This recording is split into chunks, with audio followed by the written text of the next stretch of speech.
नमस्कार विद्यार्थी मित्रों, जय Swaminarayan. Shri Swaminarayan high school sector 23 Gandhinagar ધોરણ 9 विषय Hindi by J K. Chaudhary YouTube channel पर आपનું हार्दिक स्वागत करूँ छूँ। नमस्कार विद्यार्थी मित्रों, हमारे हिंदी पाठ्य पुस्तक में 53 पेज पर व्याकरण का एक हिस्सा वर्तनी दिया गया है। आज हम उसे देखते हैं। तो वर्तनी क्या है? वर्तनी को उर्दू में हिज्जे कहते हैं और अंग्रेजी में कहे तो उसे स्पेलिंग कहा जाता है। जिस शब्द से जो हम स्पेलिंग बनाते हैं इंग्लिश में, वही स्पेलिंग। जिस शब्द में जितने वर्ण या अक्षर जिस अनुक्रम में प्रयुक्त होते हैं, उन्हें उसी क्रम में लिखना ही वर्तनी है। वर्तनी का मतलब क्या है? जो शब्द है और जितने वर्ण या अक्षर जिस अनुक्रम में प्रयुक्त होते हैं, यानी कि क्रम के बाद क्रम जो आता है उसमें प्रयुक्त होते हैं, उन्हें इसी क्रम में लिखना वो वर्तनी है। हम वर्तनी संबंधी कुछ जानकारियों का अभ्यास करेंगे। उन्हें लिखते एवं बोलते समय मनन करने से वर्तनी दोष निश्चित रूप से दूर हो जाएगा। वर्णों की लिखावट में सावधानी रखनी है। जो वर्ण है, जो शब्द है, उसको लिखना कैसे है वो भी हमें सावधानी रखनी है। यहाँ पर उदाहरण दिए गए हैं। ख शब्द लिखा है। हिंदी में ख को जॉइंट में लिखना है। देखते हैं, ख को रव की तरह न लिखें। दो शब्द अलग हो जाते हैं, र और व। लेकिन र और व को जॉइंट में लिखेंगे तभी वो ख, हिंदी का ख आएगा। इससे ख रव बनकर वर्ण से शब्द बन जाएगा और अर्थ हो जाएगा दाना। र पहले दाना, जैसे रवादार यानी दाने दार।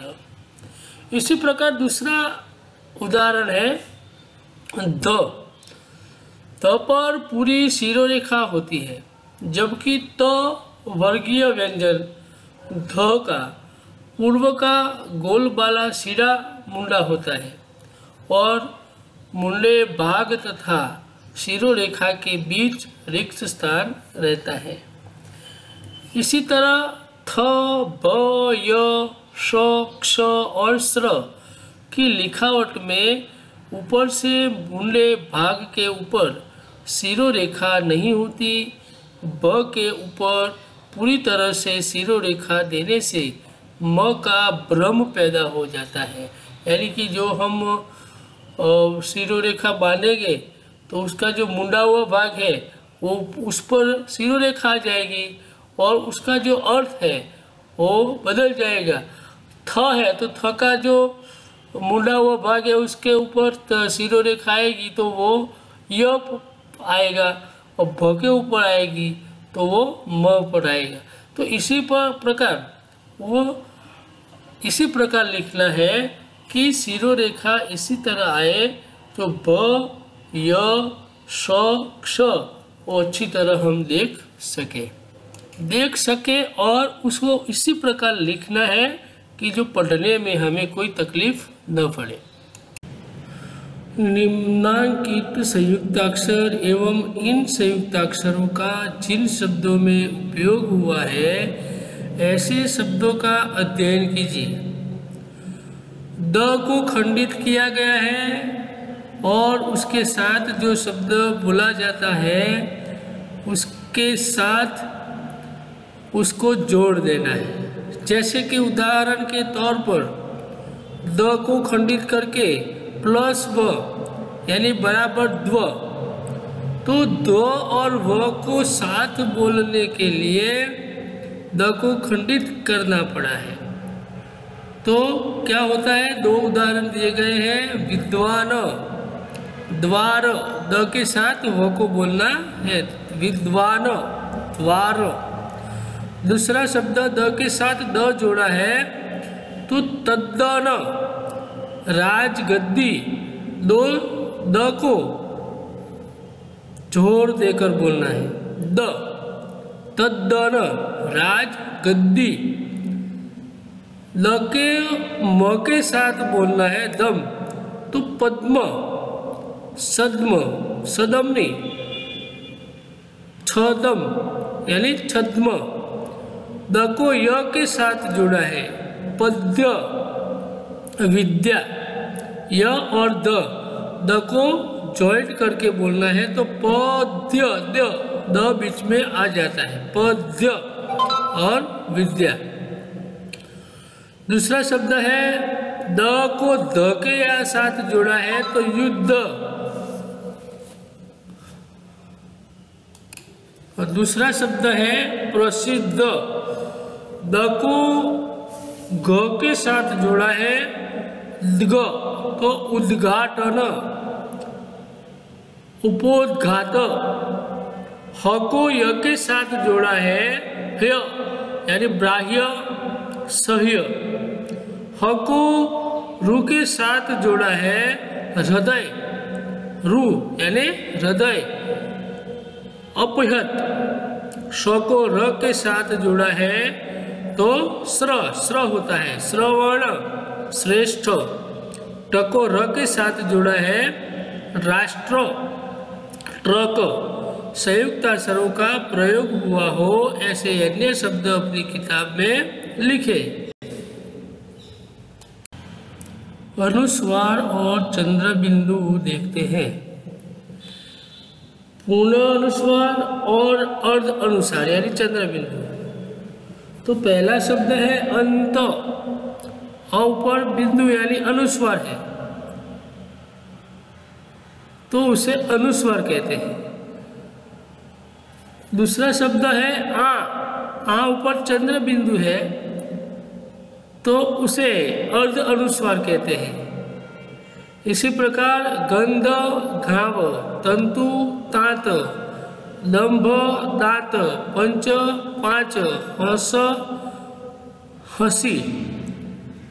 ऊपर दिए गए उदाहरणों में अंत, दंभ, पंच इत्यादि में जिस चिन्ह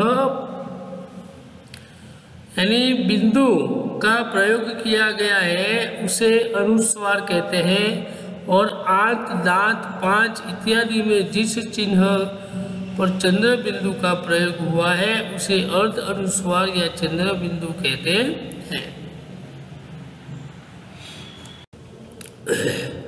पूर्ण अनुस्वार अंग, ज, अण, न और म इन अनुनासिक पंचम वर्णों की सहायता से भी लिखा जाता है। इनमें से प्रत्येक वर्ण अपने वर्ग के अक्षरों के साथ संयुक्त वर्ण के रूप में प्रयुक्त होता है। क, ख, ग, ग के साथ अंग, च, छ, ज के साथ ज, ट, ठ, ड, ढ के साथ अण, त, थ, द, ध के साथ न, प, फ, ब, भ के साथ म। पूर्ण अनुस्वार दो तरह से लिखा जाता है। उसके लिए लिखने की दोनों रीतें निम्नलिखित हैं। उसको दो तरह से लिखा जाता है। यहाँ वर्ग के अंतिम अनुनासिक वर्ग के साथ और दूसरा है अनुस्वार के चिन्ह के साथ। संगर, शंख तो ड को खंडित किया गया है। शंकर तो उसका सही अनुस्वार के साथ शब्द अगर लिखे तो शंकर, शंख।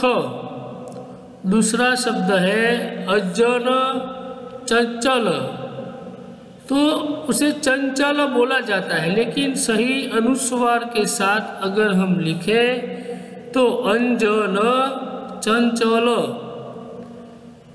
दूसरा शब्द है घंटा, बोला जाता है घंटा, लेकिन अनुस्वार के चिन्ह के साथ घ के ऊपर अनुस्वार आता है घंटा, उसी प्रकार डंडा, तो अण को खंडित किया गया है और डंडा, लव के ऊपर अनुस्वार आता है डंडा, उसी प्रकार चंदन, संत, तो न को खंडित किया गया है और उसके साथ अनुस्वार के साथ अगर हम उसे लिखें तो च के ऊपर अनुस्वार आता है चंदन, संत।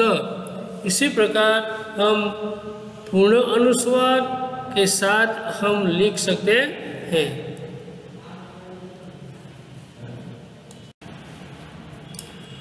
अर्धानुस्वार का उच्चारण पूरे अनुस्वार की अपेक्षा कोमल और हल्का होता है। इसे पूरे अनुस्वार की भांति अनुनासिक वर्ण के साथ नहीं लिखा जा सकता। उदाहरण के लिए अंत को हम अंत लिख सकते हैं, पर आँख को आंख नहीं लिख सकते।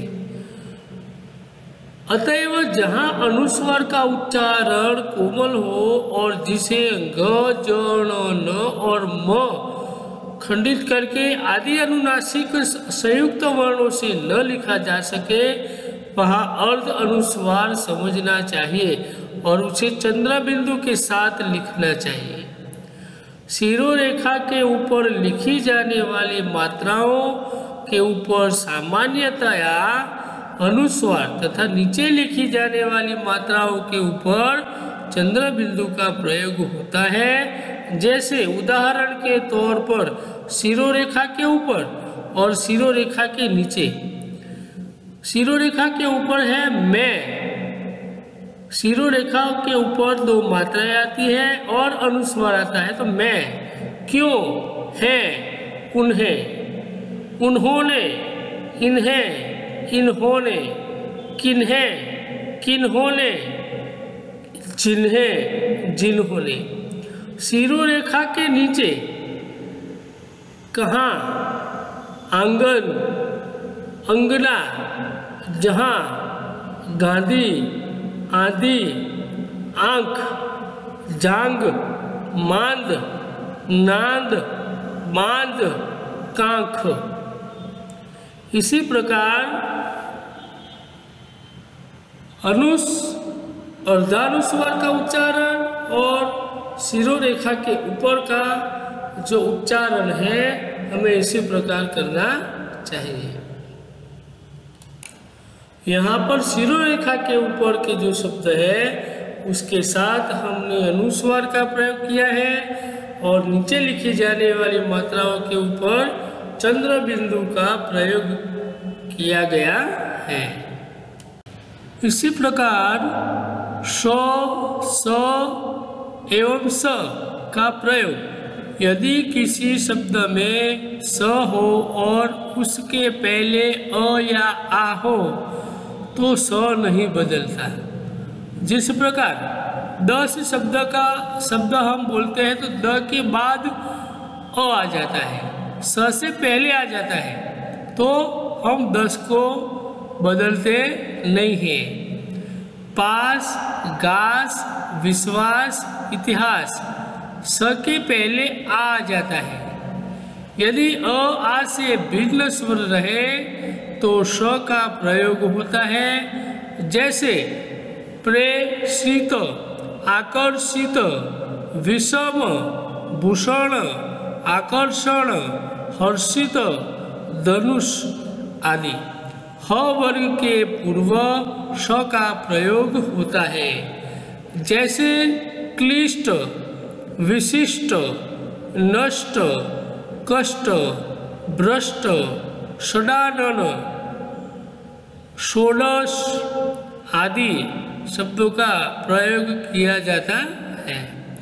रु के बाद श का प्रयोग होता है। जैसे रूसी, क्रूसी, वृष्टि, कृषक, तृषित, ऋषभ आदि शब्दों के पहले रु के बाद श का प्रयोग होता है।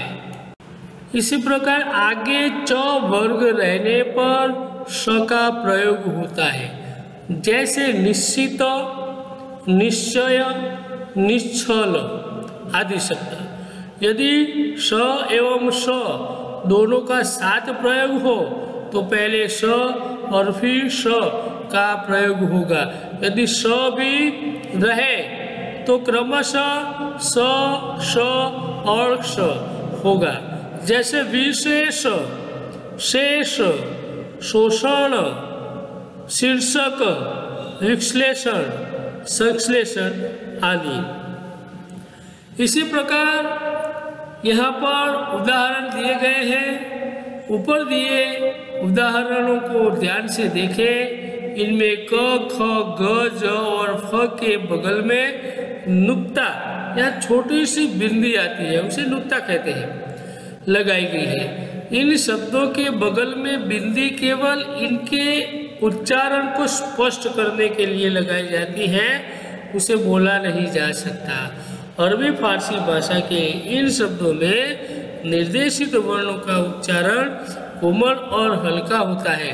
तो यहाँ पर कतल, कदम, कद्र, कलम, काबिल, इसी प्रकार क के आगे नुक्ता या बिंदी लगाई गई है जो उसी शब्द को स्पष्ट करता है।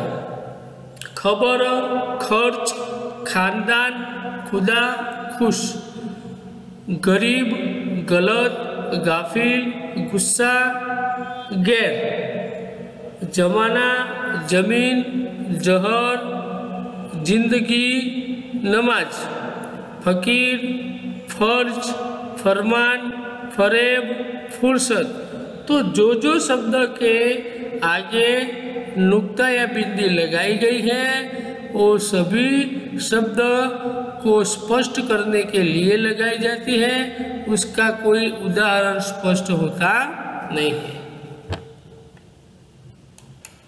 उसका मात्र उच्चारण स्पष्ट होता है। उसी के साथ जिस प्रकार गैर शब्द के साथ जो नुक्ता लगाई है, बिंदी लगाई, तो गैर शब्द को उच्चारण के तौर पर उसे स्पष्ट करती है। दूसरी समझने वाली बात यह है कि ऊपर दिए गए नंबर 1 और 2 के जो शब्दों को ध्यान से पढ़िए। नुक्ता वाले इन ड और ड के संबंध में यह बात याद रखने लायक है कि दोनों अक्षर कभी शब्द के शुरू में और अनुस्वार के बाद नहीं आते। जो ड और ड का जो नुक्ता है, बिंदी लगाई गई है, तो वो शुरू में नहीं आती, और अनुस्वार अगर ऊपर दिया गया है तो अनुस्वार के बाद भी नहीं आती। देखते हैं डमरू, ड और ड पहला शब्द है तो शुरू में नहीं आया। डर पहला शब्द है। डाक, डा पहला शब्द है। डाली, डा पहला शब्द है तो पहले शब्द में वो नहीं आया। अकड़, ड अंत में है तो उस पर आया। बड़ाई बीच में है तो नुक्ता आए। रणछोड़ अंत में, जाड़ अंत में। तो जो नुक्ता वाले शब्द है वो अंत में है। ड और ड का प्रयोग इसी प्रकार हुआ है। जिस प्रकार डंग, तो ड के ऊपर अनुस्वार है तो इसके बाद भी नहीं आया, तो डंग, डब, ढेरी और डोल, वो पहले शब्द जो है वो शुरू के है, तो शुरू के शब्द में कभी नहीं नुक्ता आई नहीं है। गढ़, पढ़ाई, बाढ़, सीढ़ी, तो इसी प्रकार ग के बाद जो ड है वो ड पर नुक्ता की शुरुआत हुई है, बिंदी की शुरुआत हुई है। तो इसी प्रकार पढ़ाई, बाढ़ और सीढ़ी, वो अंत में ये नुक्ता का प्रयोग हुआ है। तो समझने लायक यही बात है कि शुरू में और अनुस्वार के बाद भी कभी नहीं आती। इसी प्रकार हम कभी कभी ह्रस्व और दीर्घ की भूलों भी करते हैं। इस भूलें किस प्रकार होती हैं, इसका उदाहरण यहाँ पर दिया गया है। हम देखते हैं। लिखने के लिए और बोलने के लिए उच्चारण क्या होता है और हम लिखते क्या है। तो कभी कभी ह्रस्व और दीर्घ की भूलें भी होती हैं। देखते हैं उदाहरण। ई की जगह पर बड़ी ई लगा देते हैं, कभी कभी बड़ी ई होती है तो छोटी ई लगा देते हैं। इस प्रकार अशुद्ध और शुद्ध। ई पर बड़ी ई आई है, रेफ आया है, इसलिए वो अशुद्ध है, लेकिन सही शब्द ईस है। किस व रस्व की जगह पर दीर्घ करना है, दीर्घ की जगह पर रस्व करना है। तो ये भूलें होती है। यहाँ पर दी गई है किस, जिस, चाहिए, निकट, कोशिश, गिरना, कठिनाई, फिर, रिहा, लिया, बहिन, विकट, विदित, मिलना, विकसित। तो इसी प्रकार भूलें होती है। बड़ी ई की जगह पर छोटी ई की भूलें होती है। जिस प्रकार चीज, नारी, नींद, सती, स्त्री, महीना। इसी प्रकार ह्रस्व और दीर्घ की भूलें होती है, जो लिखावट में हमें बहुत ही ध्यान रखना है।